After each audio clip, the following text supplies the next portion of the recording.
The invitation in Isaiah is also extended to the people of Judah.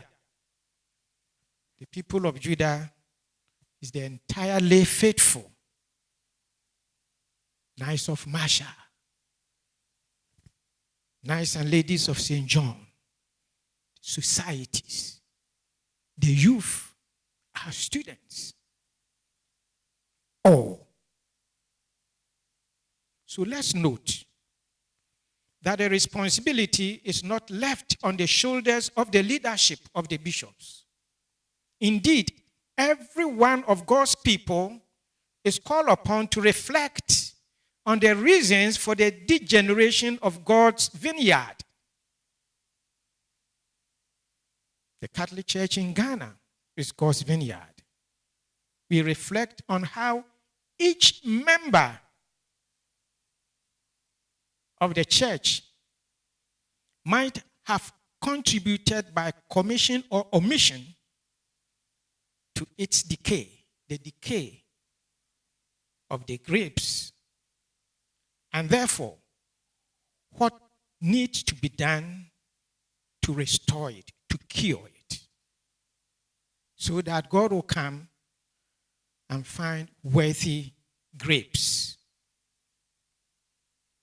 The nurturing of God's vineyard, the church, to bear abundant fruit is therefore a collective responsibility that can be achieved only through collaboration.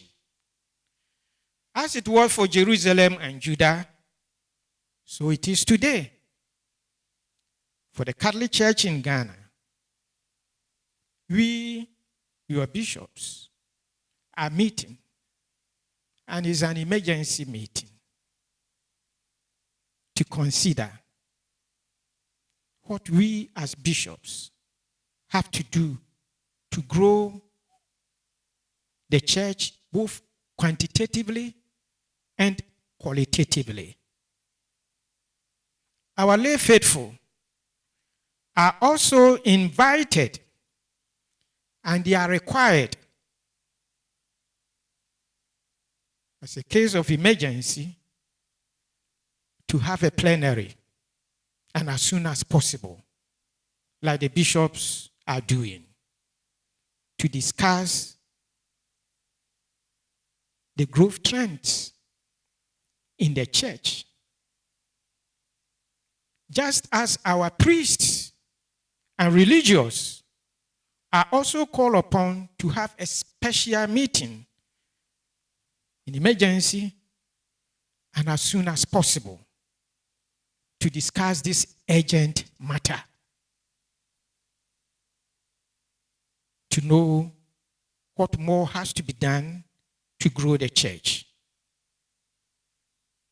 Remember, the priests and their leaders here and the religious, that evangelization is the only reason why you were ordained or consecrated.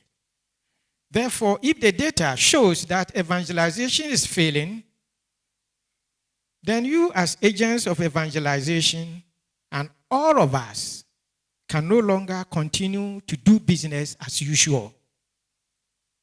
Rather, we must meet and come up with strategies to foster qualitative and quantitative growth of the church. We must all ask ourselves what we have done or have not done to register a decline or a stalled growth in the Catholic population in Ghana. Because, like the biblical vineyard of Isaiah, the responsibility to grow the church is given to all, clergy, religious, and lay faithful. Let none blame the other. Don't blame the bishops. Should not blame the priest. Should not blame the lay faithful. You should rather look, what were you supposed to do that you didn't do? The lay faithful, you have not been involved in evangelization. You think it's a duty for only the priests and bishops. That is a lie. That is false. You are not doing what Jesus told you. And it's time to sit up and take up this task for which you were baptized seriously. In consequence, it's incumbent on each and every Catholic to play their proper role to restore the church in Ghana to its initial fruitfulness.